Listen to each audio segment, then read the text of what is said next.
But why, some say, the moon? Why choose this as our goal?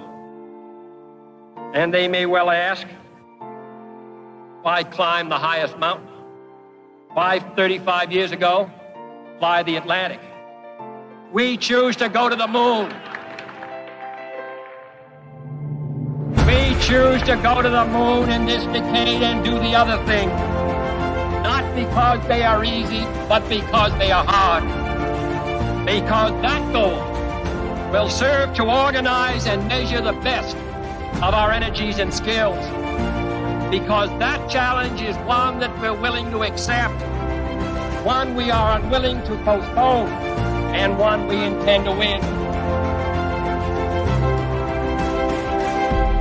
We choose to go to the moon.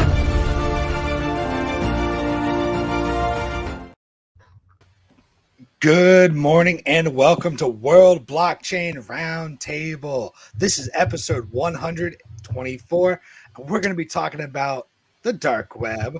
But to kick things off, let's introduce our host for today.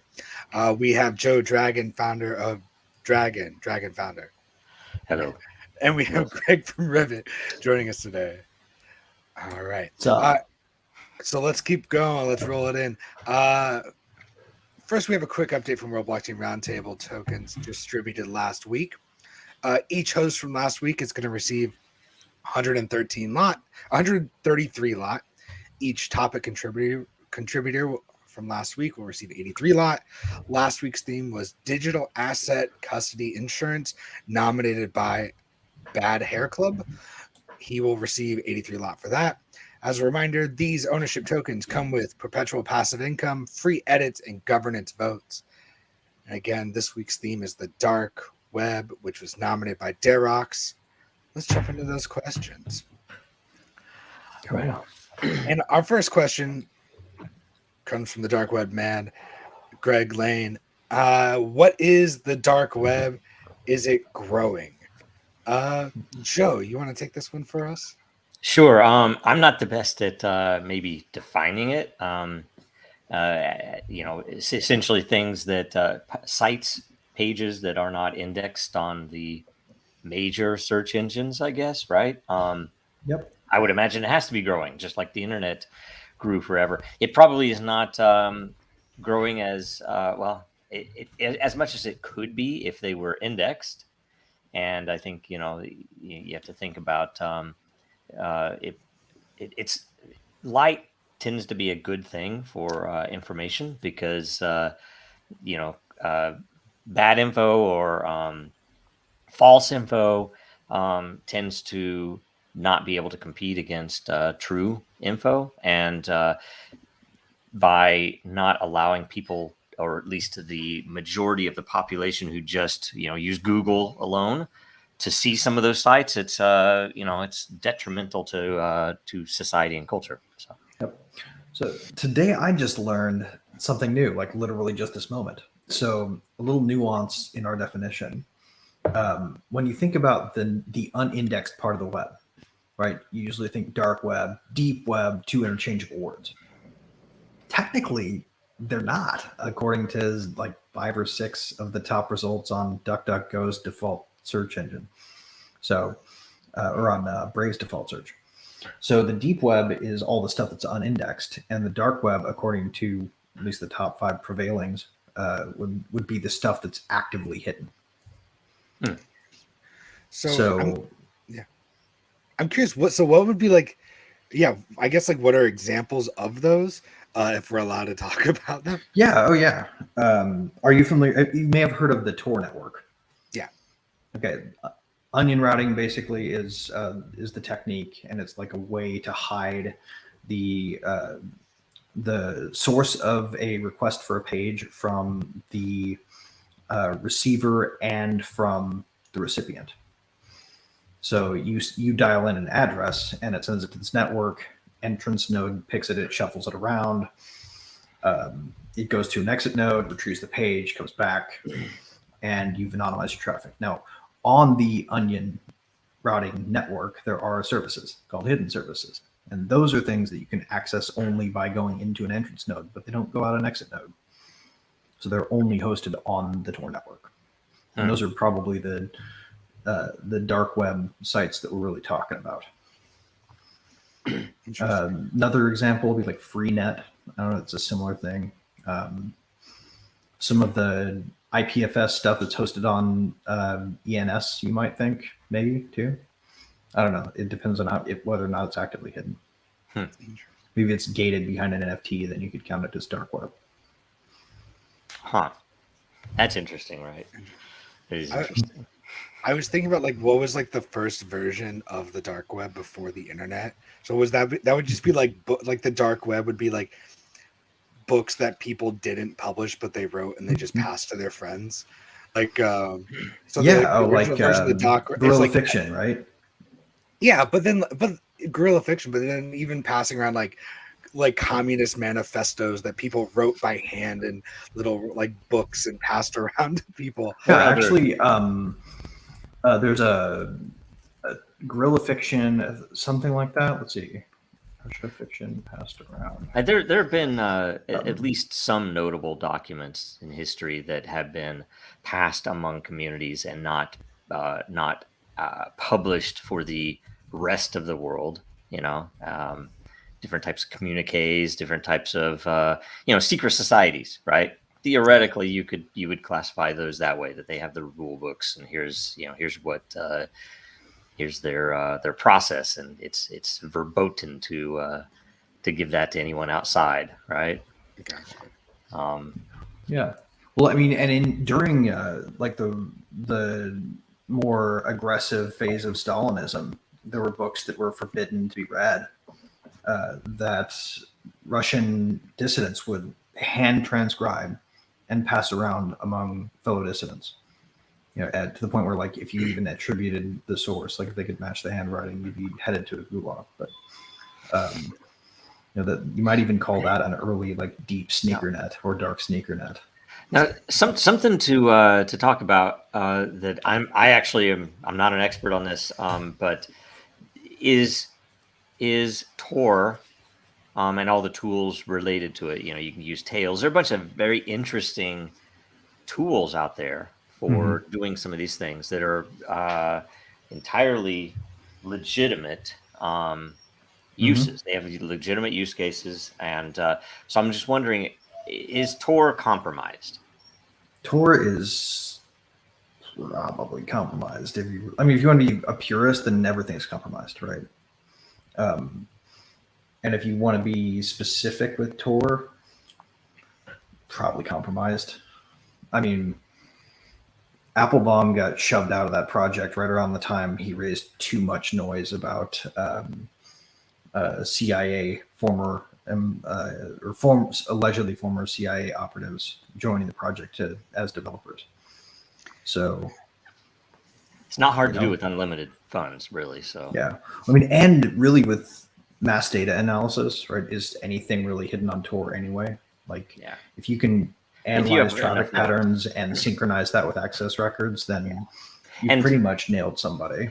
So my question is, because after what was seen, I believe mostly with, you might correct me if I'm wrong, mostly with Ulbricht, right? That when they went after him, that it is considered that they used the Tor, the fact that it was compromised, to find out where some of this traffic was coming from. And my question is, why has that not been, and maybe it has, but why has it not been addressed? Because it seems to me that we know the method that they used, if one is to believe this, that they obtained control of enough nodes to essentially be able to pull apart some percentage of the traffic. You might not get it all, but somebody's going to make multiple requests, so you're going to end up hitting them at once. You have a statistically significant fraction of control of all entry and exit nodes, right? Like you have 51% in the dumbest example, and you can probably do better than that with more advanced statistical techniques. But so you have 51% of the exit and entry nodes, and you can watch to see when certain hidden services that you may have set up as a honeypot are being accessed. Yeah. Right. So my a question great way is to why, do that would be to upload your PDF collection of all your rare books or whatever, right? stuff that's copyrighted, and just see what people hit. Yeah. Something really Because, popular would be good. I mean, some of the reputation things wouldn't work. Like, say, we know, for example, speaking of dark web, here's a subject that kind of sheds light on the degree to which some of these organizations will travel in unlawful areas in order to retain or obtain power, and that is that the FBI. I think it was in 2016. They've said that it is known that the FBI ran near to or slightly over half of all child porn on the dark web, right? And it's a honeypot. They're trying to do this, but they were distributing this stuff and interacting with these pedophiles, and that's acceptable. So it isn't. But the funny thing is, That's probably why they and, knew about Epstein's black book and didn't tell anybody, right? oh, totally. And, yeah, well, they're holding it for themselves. They're using it, I guess. So it's all about control. yeah. So the question is, reputation is not going to be that useful because they're very willing. They definitely would be selling the illegal drugs online or doing any of the other illegal things. So you couldn't use that as a factor of reputation to know. So could you use something like time? Could you use something like some other scarcity to essentially make it? And I even that time is important because money, they have unlimited. They could buy more Bitcoin than anyone else on tour and essentially say, oh, we've staked it and we can prove that we're legit, but they're not. Well, there are two factors here, right? One, you have to be doing something that makes them want to catch you badly enough to catch you, right? That means you have to merit a certain amount of spend. You say that. They can't trivially de-anonymize individuals on tour. But here's the thing. As we know, with all the rest of the surveillance, that's not their game. Their game isn't to say, oh, okay, pinpoint Greg and go after Greg. The point is to gather everything and then decide, oh, we need to go after Greg. Has he done anything on tour? Has he done anything over here? Has he done anything over here? No, yeah. I mean, you got to war game it out, right? Like if they had the ability to do that, they wouldn't do it. Right? They absolutely, in fact, the number one tell that tour is compromised is the fact that everybody on there isn't already de-anonymized, right?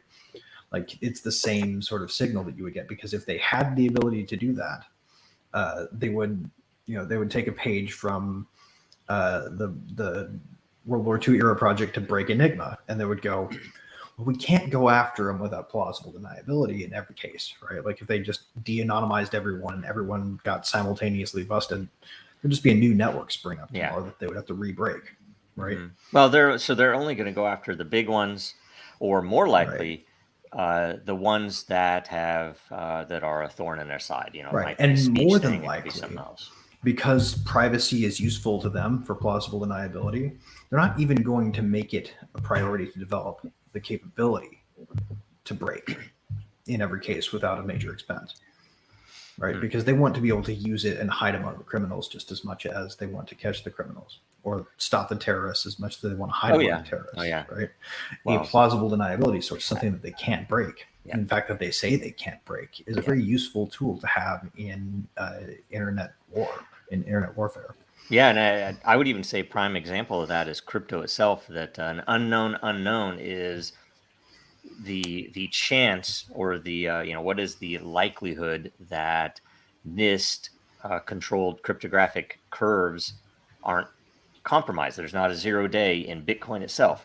Who's to say there isn't? We wouldn't know right now. They just like if they had a quantum computer that could break break the current algorithms, that they wouldn't use it for that until they were ready to do something big. Because as soon as you do, cat's out of the bag. Now, here's an interesting one, though, I wanted to sideline everybody on before we move on to the next thing. Is there an involuntary version of the dark web now? Are sites actively hidden by search engines considered part of the dark web? Like being shadow banned on Instagram. Right, like the fact that you can't Google and get Kanye's personal blog or whatever. Can I tell you my? And I'm sorry, I don't have to keep talking, but I would imagine that is not going to be the case until they essentially add it to their some executive agencies bullet point list, right? Okay, this is dark web. This is Silk Road is dark web. Silk Road 2 is dark web. This is dark web. 4chan Pull is dark web, and anyone who was canceled on Twitter is dark web, right? And so that they can then go after anybody who wants to follow them, right? So anyway. Yep. I mean, there's a distinction too to be made here between people who are part of the intellectual dark web, which is a separate movement. That's true. I think times are changing, and like Joe said, and y'all said, someone said, I think it was Greg said, the expense, and Joe was talking about the amount of people they don't want to commit. I think that we are there with when they wanted to hire was like 20 or 40,000 IRS agents for field agents. Now, this is something that we don't really talk about, and I brought it up last week, I think, how the FBI has like 23,000 employees, but 21,000 of them are in Washington and work in one building. So there's only like 1,800 real agents that are out there to arrest you. Yeah. So I think that the move to hire 20 or 40,000 field agents for the IRS, they were ready to like take things to the next level.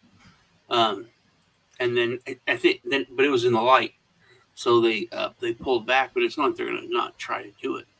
They're going to just do it slower and utilize like a BlackRock and other security and bring them on as an IRS agent, or contract those agents out. Wow.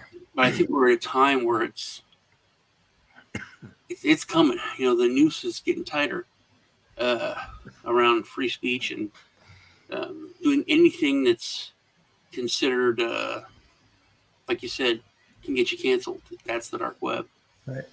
Well, and you have to also account for the fact that there are additional levels of security that people can engage in, right? Like if you really want to be private, if you really want to be anonymous, then Tor is just one tool in your toolkit that you're using in parallel with other tools, right?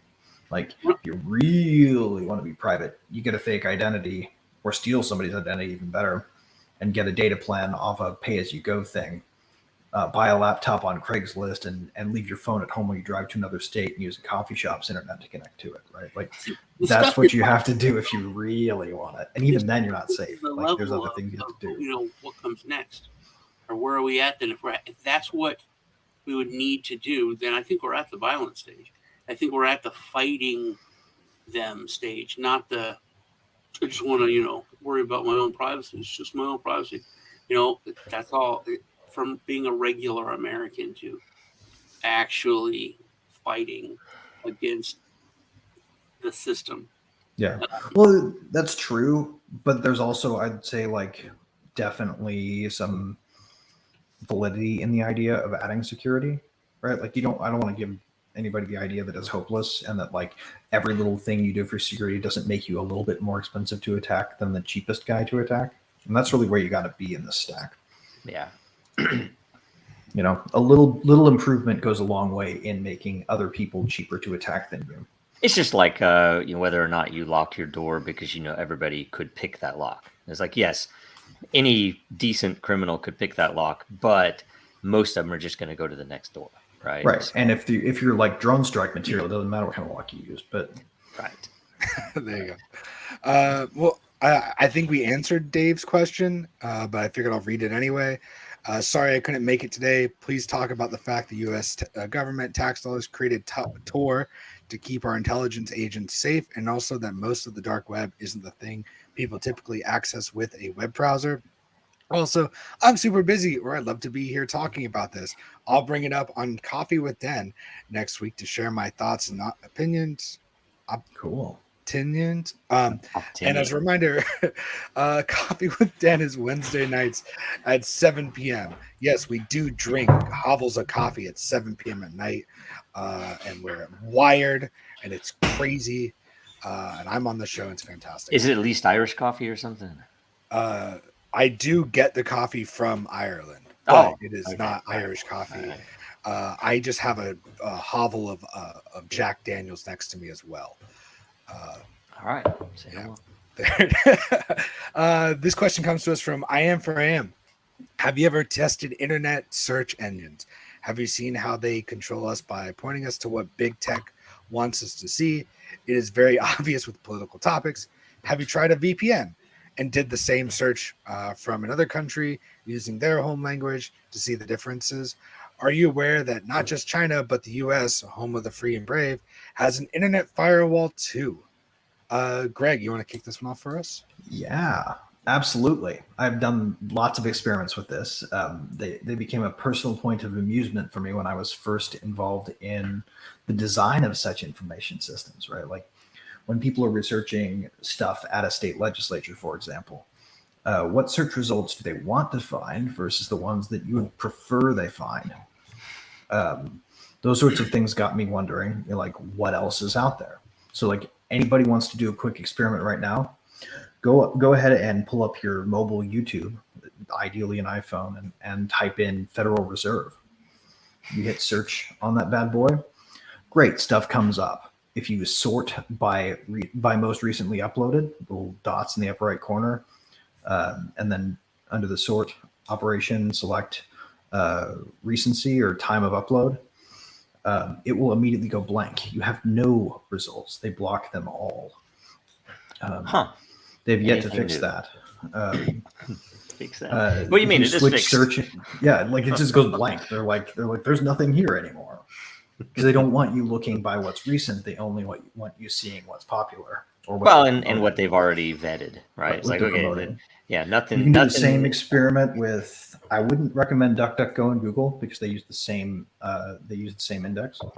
But if you use like Start Page, and what's the other one that's really good? I don't even remember anymore. Start Page was really good. They have actually a really good model also for what they don't track about you, which is pretty impressive. So, yep. If you got VPN, DuckDuckGo, and what they started doing is giving you for search, and they started giving you tracking attempts that were blocked, and they even sort them into what they are or who they're from. And the number one, it's 124,381 tracking attempts blocked, 754 today. Or no, that's 754 in the last 24 hours. The main one is Google. Or no, the top is Google, Microsoft, Facebook, Twitter, New Relic, and then other. So 145.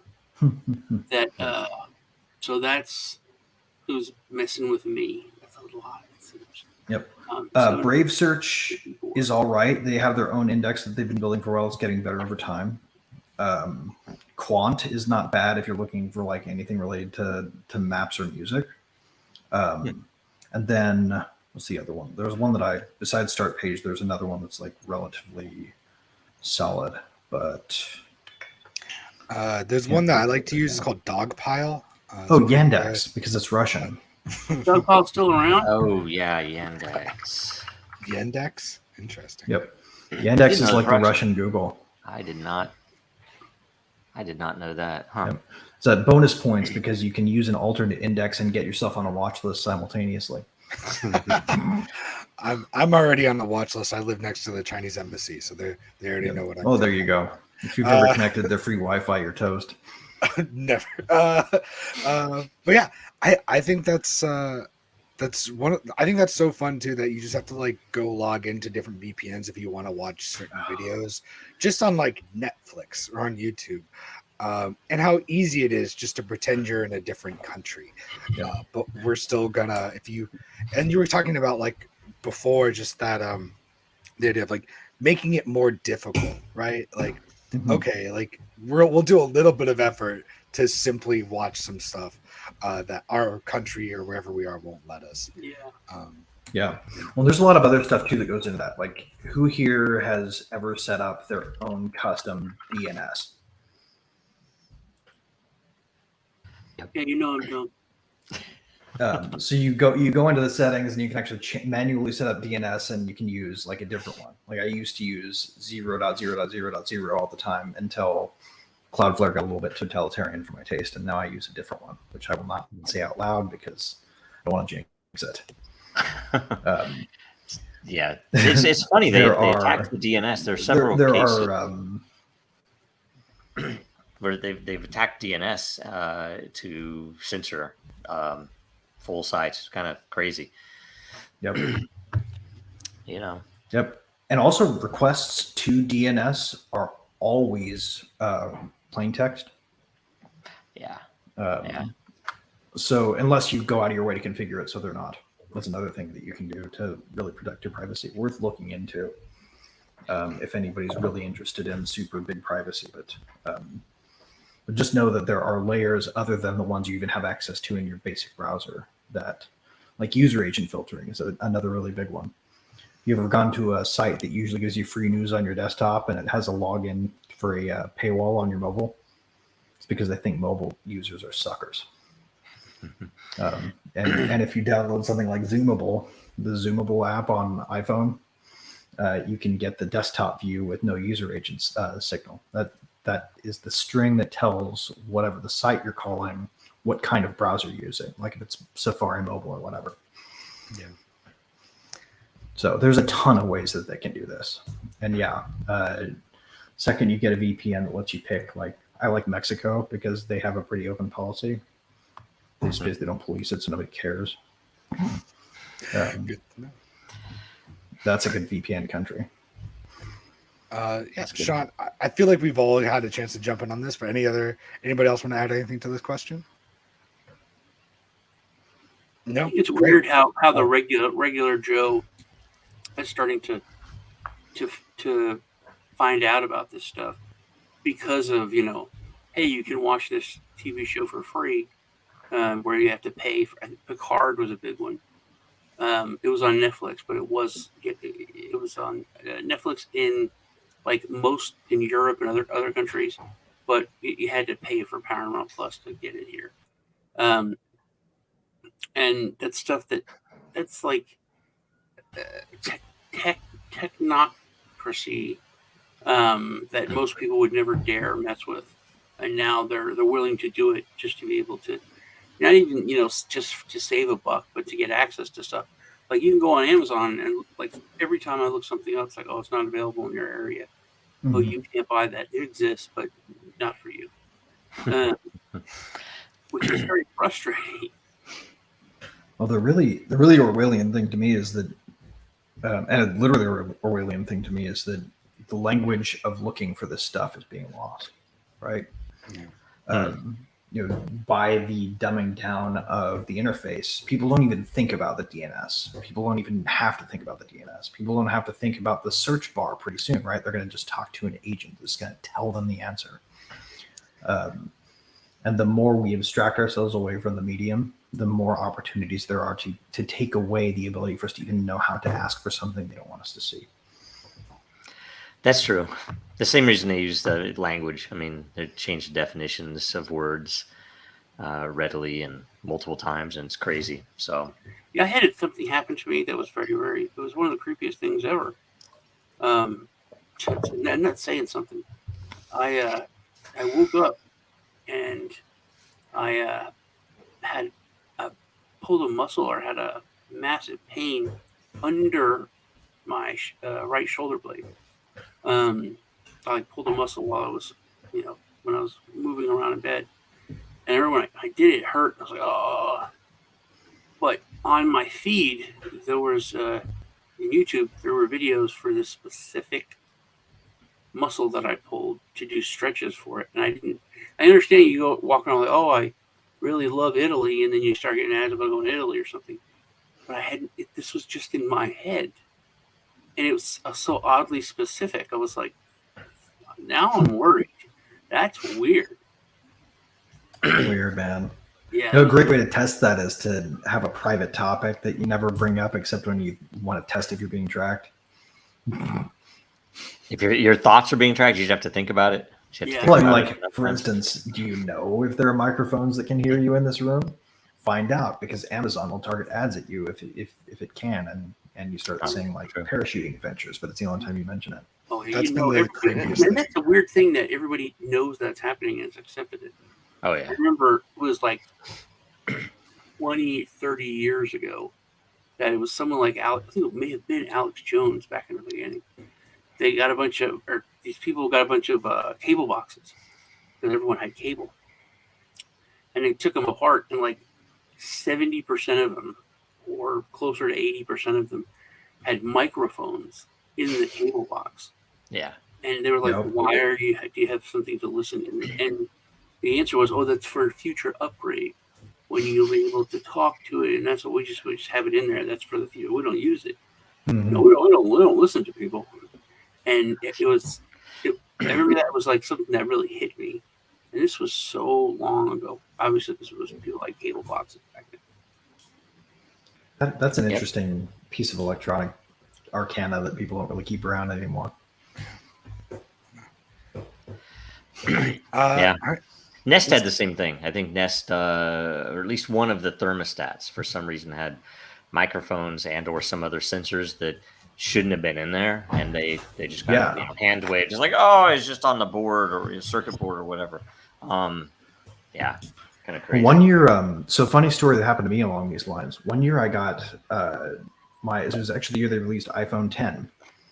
And bizarrely enough, out of the blue, I somehow got shipped a double order of iPhone 10, where somebody sent me one that wasn't identified to the account. Huh. Showed up at my door the same day. Did I use it? No. Did I give it to somebody to use in exchange for money? Yes. Was it swapped out there for the one that you actually with it? used? I don't know. Like catching things mid-supply chain and corrupting them physically is a tactic that has been known to be used by domestic and foreign intelligence services. Oh yeah. So that's what they do. I had just started talking about crypto, so I was paranoid. It's an extra way to monetize the manufacturing unit, right? It's like, before it goes out, do you want this feature applied? So yeah, it was actually kind of a big deal about that in California too, right? Like there was some servers that were being run largely at Google and Microsoft that were compromised by Chinese chips that they added in. Imagine that. Wasn't there something like that, like a few years back? Yeah. I think that's everything. Yeah. Electronics are a battlefield. Yep. All right. Let's go into the next question here. This one comes from I Am for I Am as well. Is the internet dead, or does it still live on the dark web? Apart from the normies and government censorship, it seems that government intelligence operatives, Project Mockingbird, big tech limiting searches, narrative control have become the gatekeepers. Sean, you want to kick this one off for us? I think it's dying. And I think the main thing that we kind of established is the things that we wouldn't have considered the dark web are becoming the dark web. The dark web is where you go for illegal stuff, or stuff that was frowned upon. And now that's basic freedoms. Right. I mean, like memes are enough to throw you in jail now in some cases. Yeah, I mean, there's people that are being thrown in jail for. Well, just look at Assange, but there's some other people that are in jail for thought crime, basically, and pre-crime even. So I think, like you said, there's more of a shadow web now, and it's going to get to the point where the internet, for all intents and purposes, is dead. It's just like a zombie of what it was. And everyone on it will be fake. All of a sudden, everyone will be smiling. It'll be just something out of an Orwellian, creepy dystopian future kind of thing. And I don't think we're that far away from it being that way. Twitter literally was almost like that until Musk came in and shook it up and then showed,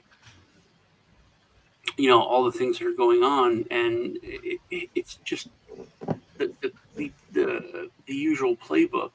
Whenever they get exposed, they're like, yeah, but we had to do it, so now let's make it legal, and now they're taking those steps to give themselves and to take that power. It was the right thing to do, even though we weren't supposed to do it. So now we need to make it legal. Like we said, I think we're getting to the point where people are like the normies are having to take a stand.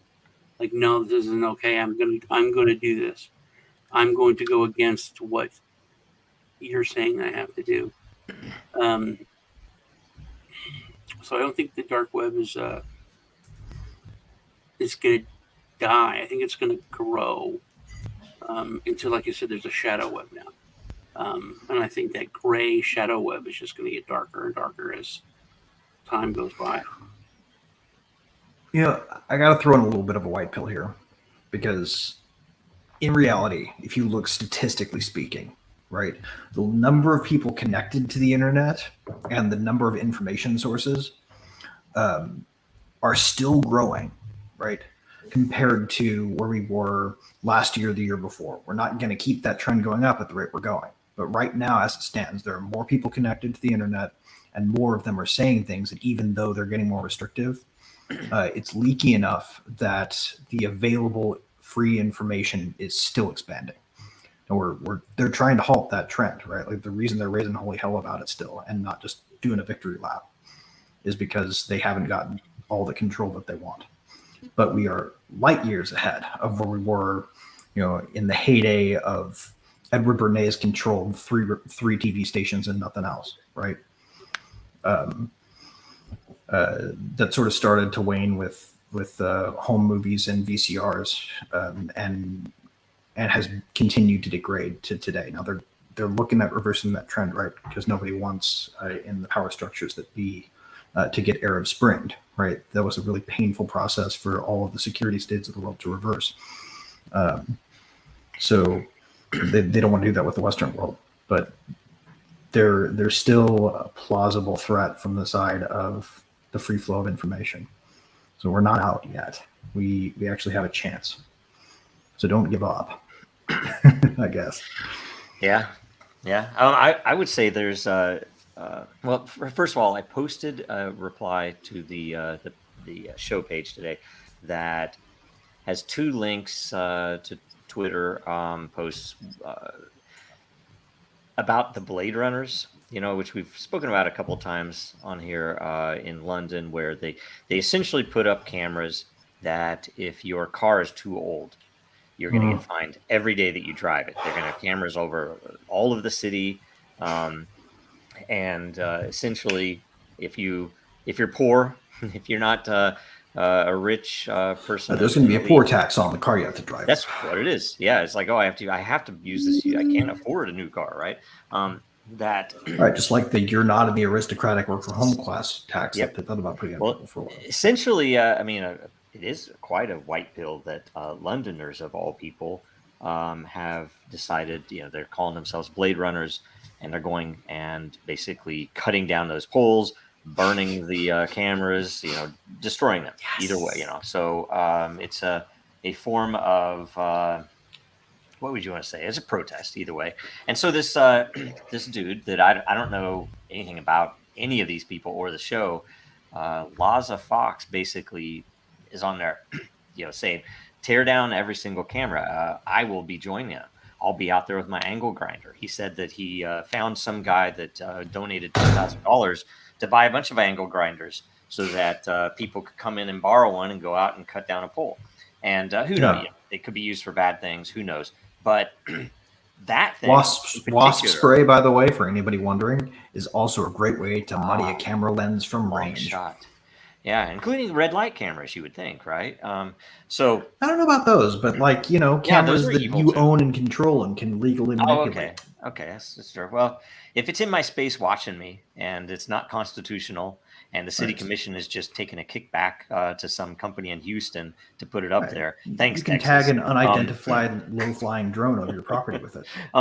You would think, and in Bellevue, they were all over the place. And I never did it, right? But my plan was someday I'm going to get a freaking cape and a mask and a really powerful laser, right? And I was just going to go around and start a thing. But I never did it because I was too busy, right? And, they would really come after me for that, I'm sure. But either way, this guy just said that on there. He didn't do this yet. Right. And they arrested him. They went in and got him. UK thing right? to do. So- Arrest so somebody for something they didn't do yet. That could very well be some of the reason that the dark web is needed. On top of the fact, something that I do, I will send sources to people. It's like, hey, did you know about I know they're interested in a certain issue or event, right? So I will send them stuff that they won't see on Facebook or if they search on Google or something else. And that's particularly valuable because a lot of people, they don't, frankly, if you ask me, it's not their doing, it's intentional. They don't have the time or energy to follow these issues for real because the government's essentially taxing them to death. They have to work 2 or 3 jobs. That's by default.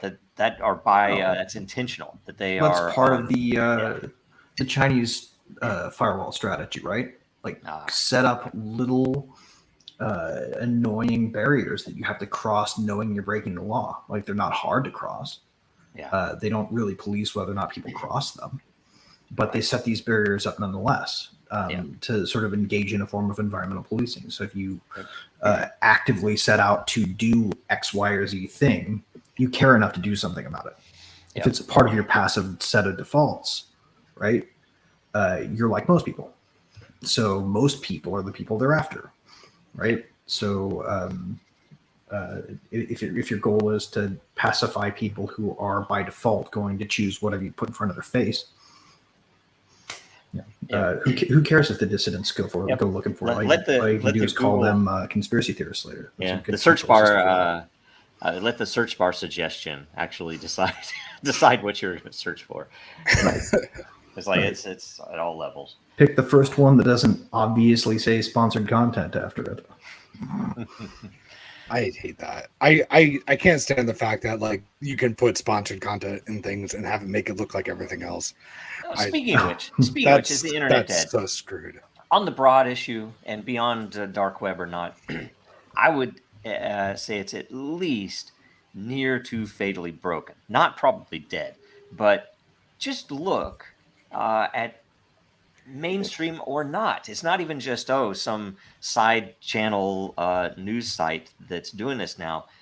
Just try to freaking read a news article now on mobile or web, and the ads pop up and they move in front of the content. You can't tell where the content starts and where the ad ends. You can't do any of this stuff, and it's pathetic. And they're all going broke doing this, which is what's even crazier to me. Right. They're trying to min-max everything they do, but then the content just becomes crap. And especially because there's so many convenient ways to block it. All that bullshit you can download on anything. Yeah. Yeah. Well, and then we have. I don't think I've viewed an ad unwillingly since 2012. Well, and that's the other thing. The funny thing about unlimited money is it's actually unlimited, and the fact when you really look into it, you realize that some reasonably significant degree of all funding for Facebook, Twitter, Google, Amazon, the Washington Post, the New York Times is literally coming from intelligence agencies, and we don't know which ones. It's a pretty crazy thing in the world that is like, yeah, that's kind of broken, and that's kind of crazy that the Western world, these freedom, they hate freedom. That's why they took down the towers. That we don't care about this. Like we just gone, and it's just bread and circus. We're all fat and happy, and we have Netflix, right? So nobody really cares right now. Right. What was the quote? Give me Amazon delivery and streaming on all channels, but Liberty do not trouble me with that. I forget who said that, but it's kind of a recent thing. Yeah. No, I think that's too cynical, though. I think that I don't know. I will think tell you there are something. probably more people out there who just don't know how to articulate Okay. the fact that they want out. I think than- I don't think it's too cynical. I think, and I love you for it, and I surround myself with people who have so much more hopium than I do. I've been so cynical. You all know the past year, and I had a conversation last week with someone who I had on the show, a really good friend of mine, smartest guy I know. You know, he's up there with you guys. And I hadn't talked to him for like 2 months, a little longer. I talked to him when I was in the hospital. He was going to come down. He's from Canada, and he was a different person. He had actually been working on some projects about 8 months ago with people from Soros and the WEF, and he was really not happy about it. He's like, I hate what these people stand for, and I can't believe that I'm working with them. But he's like, you know what, Sean? These are some of the smartest people I've ever worked with. He said they are just leaps and bounds above most of the other people. And now he was just, because I was making jokes about, Canada having the Nazi there. And I'm like, I didn't hide anything. He said he fought against the Russians coming to Ukraine during World War II. Oh, this guy. Everyone knows the Russians were our allies. And I'm laughing. He was like, really, really. Oh, that is such a dark situation there. Terrible. Well, and his family was that for current events. Was in the concentration camps. So it really was very personal for him, I guess. He was not happy about that as a Canadian. About hopium and about black pill versus not. I mean, I do agree. I have a tendency to be pessimistic and to look at the negative because that's where solutions are needed typically. So I'm gravitated towards that, right? Same time, when people it's like, oh, it's not as bad as you think.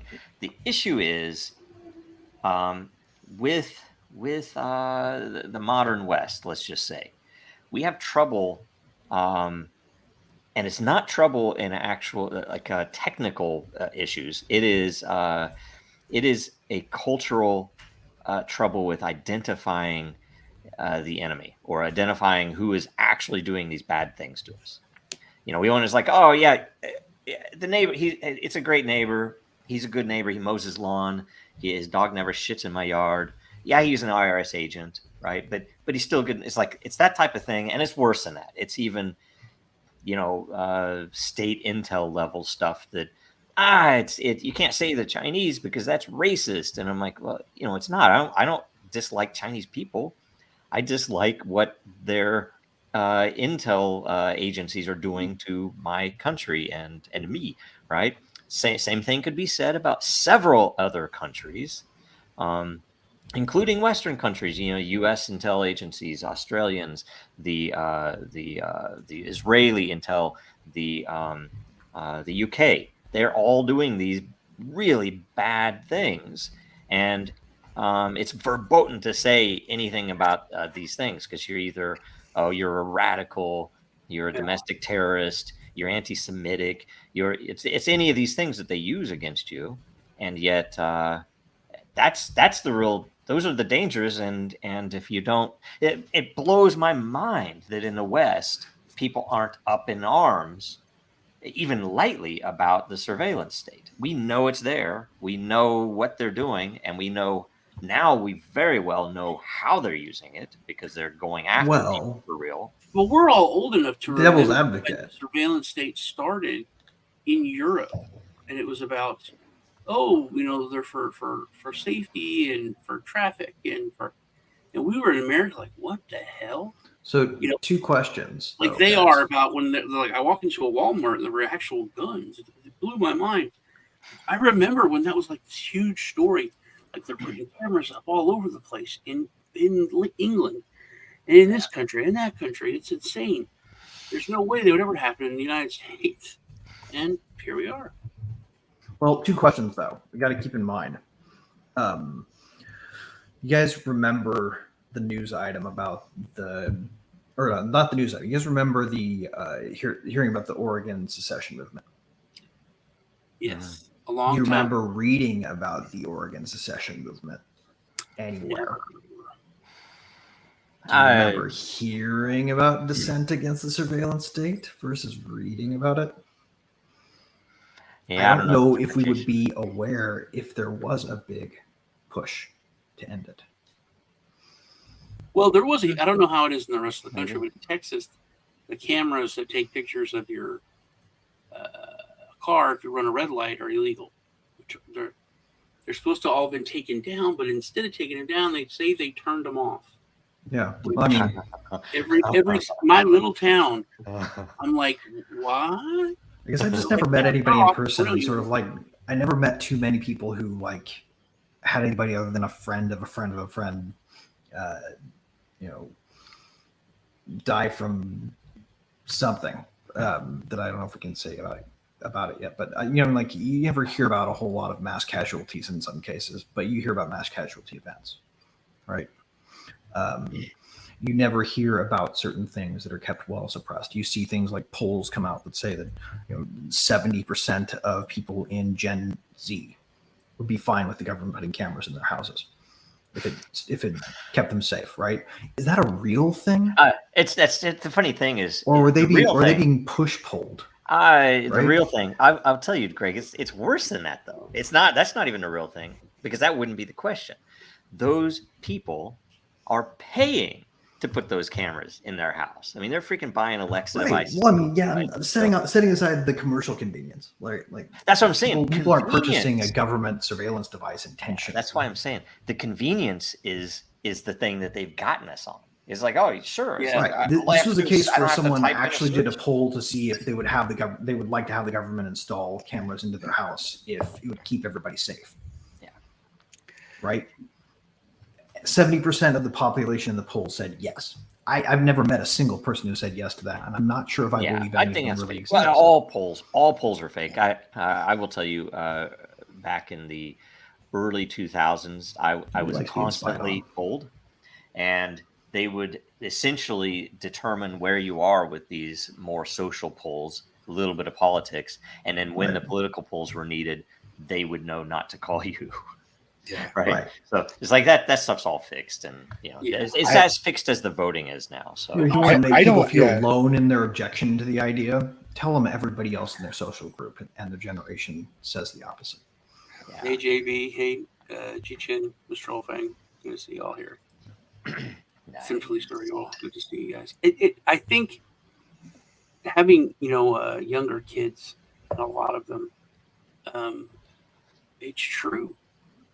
So many of them have bought all that hook, line, and sinker.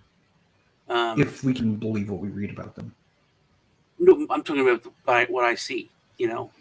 When there's 10 people over at my house, they all do think a certain way. And granted, one or two of my kids are a little bit more leery. Like my son won't have an Alexa.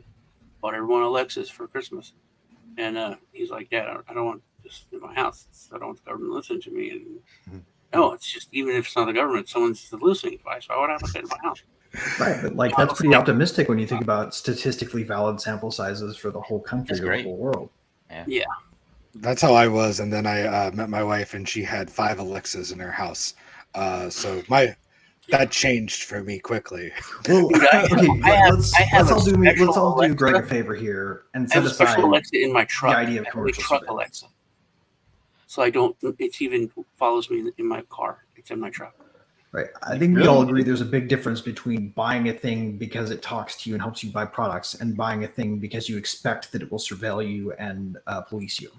Yeah. Oh, I think we were just talking about another idea there. Nobody wants a policeman in their house, right? Nobody wants that. No, but that's the point. They got them on convenience, and it blows my mind that people But you know, people used to want a police neighbor. Yeah. You know, Back when they were friendly.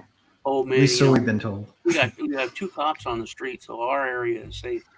And now, Yeah, I'll tell you, we had a detective that lived next to us in Bellevue, and one night, we heard a commotion outside, and it was him, and there were some people breaking into our vehicle and their vehicle in both of our driveways, right?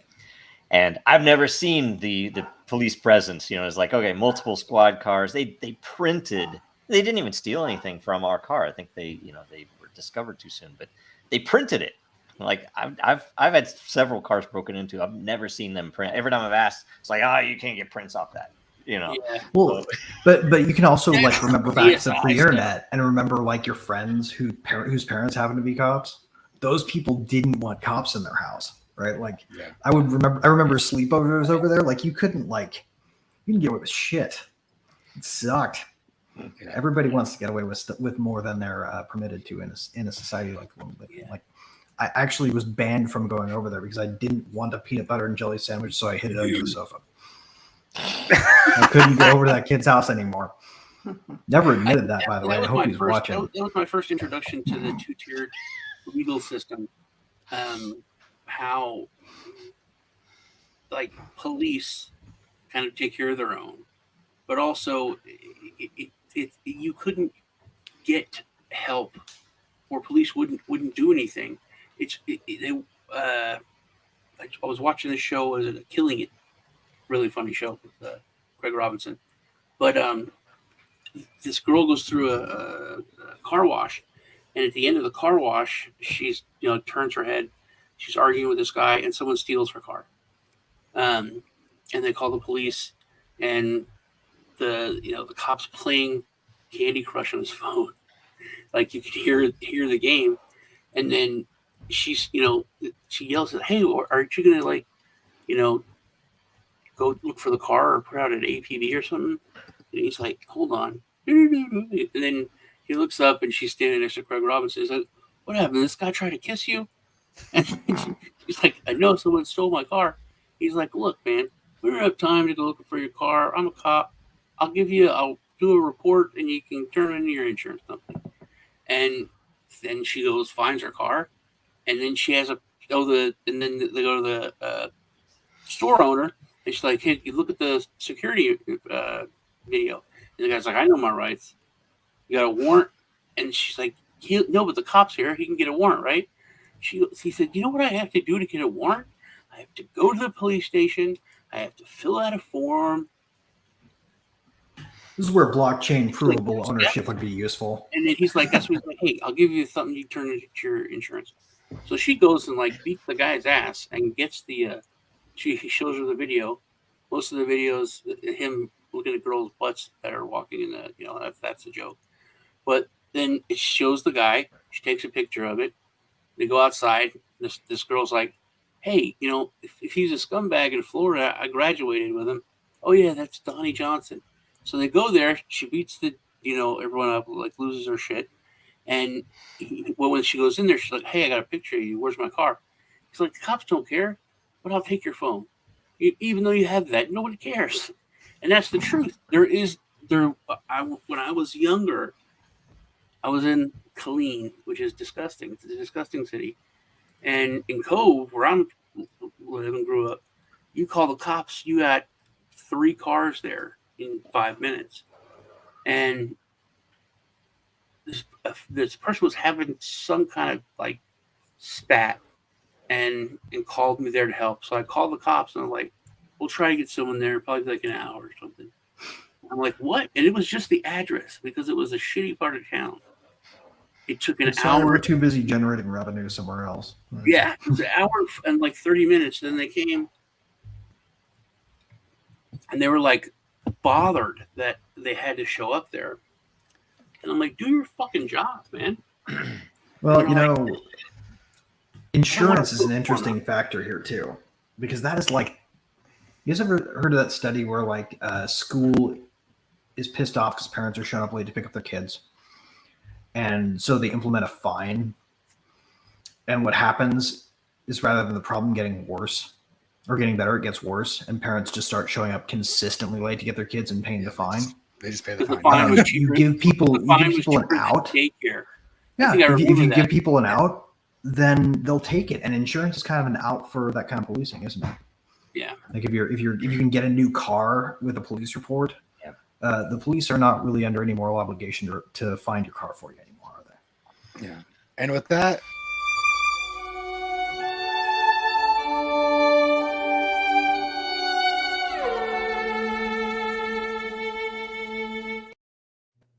it's been the morality half hour.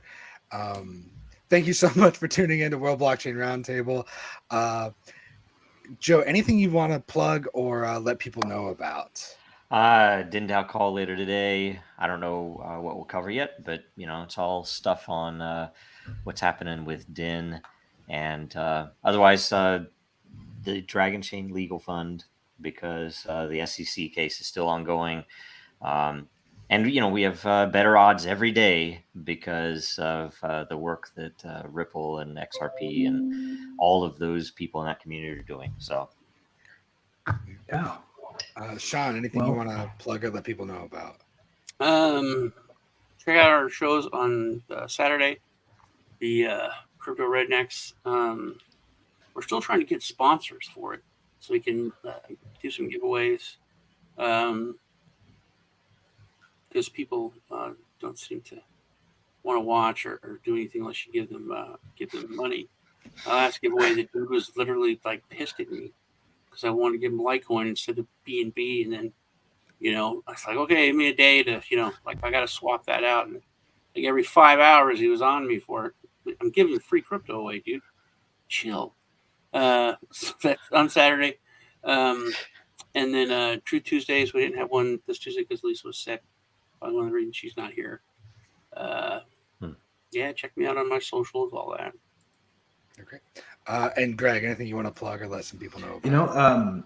I haven't really publicized this too much yet, but everybody who knows of mirror.xyz, check out the /megatexas.eth channel for now 3 posts straight from my brain, having nothing to do with my agenda and all to do with my own internal personal monologue and sometimes dialogue with ChatGPT.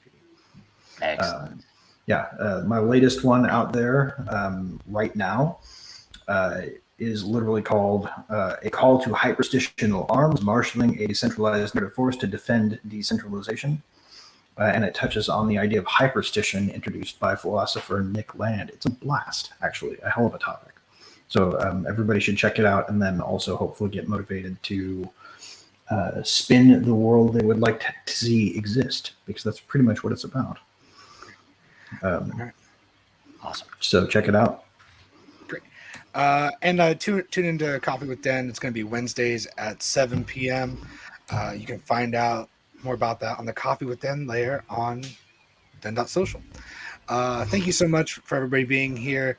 World Blockchain Roundtable.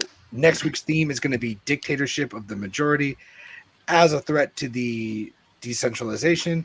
Leave a question for us to answer and talk about. Anything blockchain related is great. Share the episode. The more you share, the more lot our hosts and topic contributors will get. Like, comment, subscribe, tell a neighbor. If you've got a friend that loves this kind of stuff, let them know. If you got a friend that hates this kind of stuff, tell them this as well. Tell them to watch the show anyway. Just tell them it's something different. So when they start watching it, they get a little surprised. Or at least get them drunk first. Like drunk on something that makes them angry, like tequila. Likes dudes with cool beards. Yeah. Like dudes at the Cool Beard Club is here. Yes. I'll have to start growing mine out. And I feel like it grows to a certain point and then just never gets any longer. It's the weirdest beard in the world.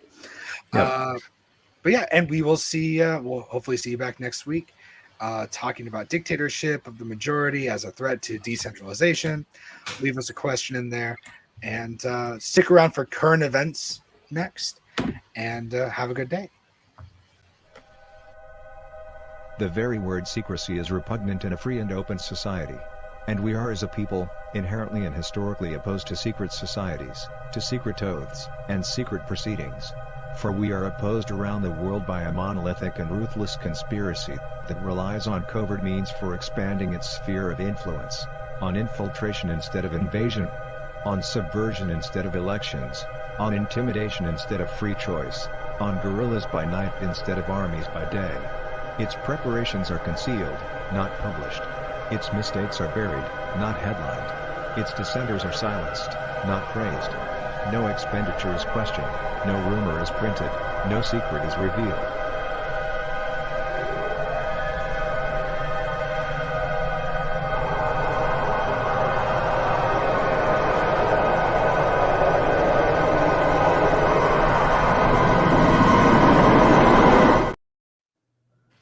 Jesus Christ. 1961. You think about that, and you know, even growing up in the 80s, we were not taught that was going on. You know, everything was like, no, he was killed by a lone gun, a crazy guy, just a crazy guy. I feel like if you put that quote underneath, like, you know, Jacob Applebaum or Julian Assange or somebody who's like dissenter known today, if you put Glenn Greenwald speaking before the World Privacy Congress 2023, would that that's feel like it was untrue? That's the level of control of the media where it is essentially crazy for people when they realize that was Kennedy in 61. Yeah, to say that. It's just like, ice chill up. Like, you want to chill your fucking spine, listen to that quote. I was watching the show X, Hunters on Amazon Prime, and it's based on a true story. And the stuff that happens on that show is, I mean, blows your mind. You watch the first 5 minutes for each episode, and you're like, are you guys familiar with this? Yeah. I mean, that dude killed his family and all that because they were having a barbecue, and this woman came over and knew he was a Nazi soldier. They're Nazi sleepers being murdered by, being murdered, justly taken out by people. And then the government, it was NASA. NASA was protecting them. The government was protecting them because, paperclip. To my kids, they like, that's all just, that's what we did. But when I was a kid, to know that the U.S. government, we were such a polished, you know, like shining example. We're the good guy, you know, like a paladin. We were just, you know, we were like nothing but good. That we took Nazis and protected them and made them come work for us because they were smart. It was disgusting. And I mean, and we probably wouldn't have made the moon without it, right? And the Russians did it. We were fighting over what Nazis we could grab and take, you know. And to us as a country, that was like totally unbelievable. And you know, generations now are like, oh yeah, sure, yeah. They were, you know. Yeah, but there's a pretty big difference too between using an asset that, you know, it's a technical asset versus actually assassinating your own president elected, right? So I think it's more extreme in the Kennedy case or in 9/11 case, if anybody believes the official on 9/11 anymore. I mean, I don't know what the numbers are, but I know a lot more people understand now what really or what what we think or what we are told about it is not true. So, well, and you guys have all seen like Churchill or like some depiction of World War II era Britain, right? Rubble in large part in a lot of places, right? That wasn't because of frequent bomber raids. Like, that didn't even happen until towards the end of the conflict, right? That was mostly Werner von Braun's creation of the V2 rocket. I mean, and that guy would have been front and center at Nuremberg had we not hoisted him over here and put him in charge of rockets at NASA, right? But what about like Coventry? You know, at the time when I was a kid, that was such a huge thing that the English government let Coventry be destroyed and all those people be killed. Because if they evacuated or did anything, then the Nazis would know that they had broken Enigma. And it was like understandable, but it was just such a... Now it's like, yeah, man, you know, those eggs get broken when you're making omelets. Just the amount of like the expected horrific stuff that a government would do, that it's just like expected now, and it's not that it's acceptable, but it's that it's acceptable, I guess. It's so different, so different. We expected so much more out of ourselves as human beings before, and the fact that that Nazis were Nazis, and now I think it's just cheapening the word. Everything's a Nazi, everything's a Nazi, until a literal Nazi is like in Canada, and Right. it's like, and a real Nazi. Hold on, it's different. I mean, seriously, go to this is crazy, actually, when you think about it in context of what we're dealing with now.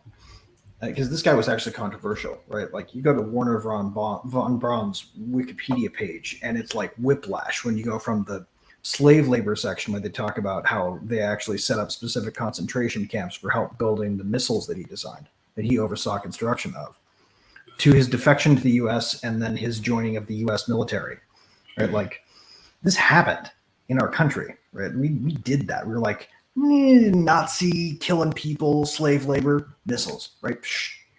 When you bring up slave labor, now that is something.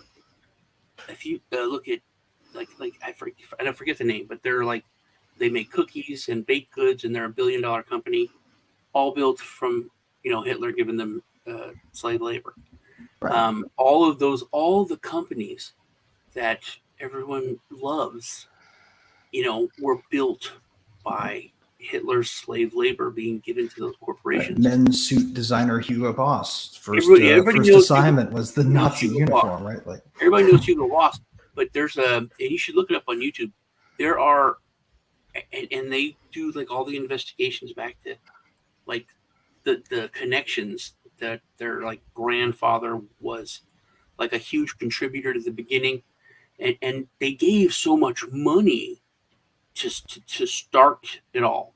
Like, the reason Hitler was able to get going was because these corporations and these people were backing him. Banks, they especially the banks, and then they shut down most, all the Jewish banks. Then they were able to absorb all those funds. There's a banking empire, the baking empire. There was like so many companies that are still around today, and that international business machines, man. That are thriving. Yeah, $1 billion companies. I want to tell you though that whole narrative about origin story of the modern world, where it's so confusing now because you have Ukrainian Jewish Nazis or something fighting, and I don't know what's real, right? And what do they actually believe, and why are they? Is it just a name? They just like the symbolism? I don't know. Do they believe in something? Are they National Socialists? I don't know. So the guy that they pulled in legitimately attributable to specific war crimes. Like, they didn't even have a really good case for the world's worst freaking op-ed I've ever seen, where they basically are doing the same thing they did with vaccines, right? Where they're like, oh, there's no side effects and it gives you perfect immunity. And they're like, no, not perfect immunity. And we kind of lied about that. But the lie was okay. And actually, it's good to have all of these variants because, we're getting people used to this for a worse threat or blah, blah, blah, right? Like the sort of slow chain of going from not admitting that they did something bad to admitting that they did something bad and then immediately shifting to, but actually what we did is good, and you should start to begin to have an open mind about this and accept it. That chain is going faster and faster. And with this Nazi thing, they went straight from like, oops, we're sorry, to, well, it's nuanced. And you got to have an open mind about honoring this Nazi. I mean, talking about Nazis and all, I mean, it seems to me so artificial because it's so it's cartoonish. It's like, oh, he's a Nazi. Oh, he's a racist. Oh, he's something else, right? It's like, okay, it's an immediate emotional knee-jerk response. Like, oh, he's bad. That's bad. That's bad. And it makes it too easy. Whereas, you could look at companies and agencies in our own country today, not 60, 70 years ago, to fucking day that are doing this stuff, and far worse, human trafficking. Like we said, the FBI had child porn. That should be the thing that is like, oh, Nazis. It's like, you know what? I don't give a shit about Werner von Braun anymore. I mean, it's like he wasn't hidden. Everybody knew he was German, and he built those rockets, and we used him. It's like, yeah, cultural. You think about the level of cultural or moral relativism there compared to what we're witnessing and know about today, let alone what we don't know. We know, for instance, you talk to anybody in your family, especially older, about MK Ultra, right? And you have to wonder, because most of them will kind of blow out. It's like, that's conspiracy theory crap. That's BS. That's not. It's published. It's declassified. Not all of it, but what is classified? There was a movie that came out last year about it. Yeah, and I doubt that they could. It's kind of like American Psycho. You couldn't put in the movie what was in the book because it was so radically brutal in the book. You can't even, and the movie was pretty brutal, right? Anything that they're going to make about MK Ultra, I guarantee to you, unless they're going to get marked as something really bad, they're not going to be able to put it in a book, in a movie. Right, it's zone flooding behavior, right? And if you know what they did to those kids and those people, you'd think, holy shit, this is Sodom and Gomorrah. We're actually some other world's hell. To know what they've done, and the fact that I was like, I still pay my taxes, and I still buy, I still read the Washington Post, and I still buy stuff from Amazon. Right, and I had no idea where the trains were going. Is it an excuse? Yeah. But I gotta head out. Have a good current events On that. Okay.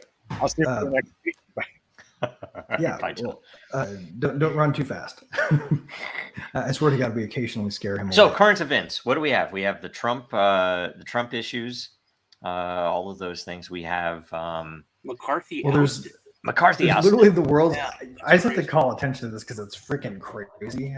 Did you guys read the Politico op-ed in the EU? Thankfully, no. No. This thing is freaking nanners. It literally, okay. I'm gonna have to go and pull this thing.